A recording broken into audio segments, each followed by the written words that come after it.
হ্যাঁ বাবা, ভিতরে আসো। কি করে টের পাস মা আমি যে এসেছি? আমি তোমার সবকিছুই বুঝতে পারি। এখন বলো, কি নিয়ে এত চিন্তা করছো? মুখটা তো একদম শুকিয়ে গেছে। না মা, তেমন কিছু না। ভাবছিলাম তোর নতুন সংসার হতে যাচ্ছে, ছেলেটার ব্যাপারে সব খোঁজ খবর নিয়েছি। ওর লেখাপড়া, চাকরি বাকরি, আয় রোজগার, বংশ, কিন্তু ওদের মন মানসিকতা কেমন সেটা জানি না।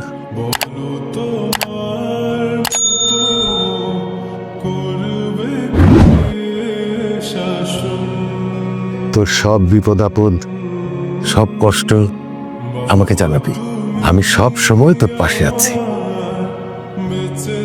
এটা দিলাম বোঝার জন্যে যে এই বাড়ির দরজা তোর জন্য সব সময় খোলা।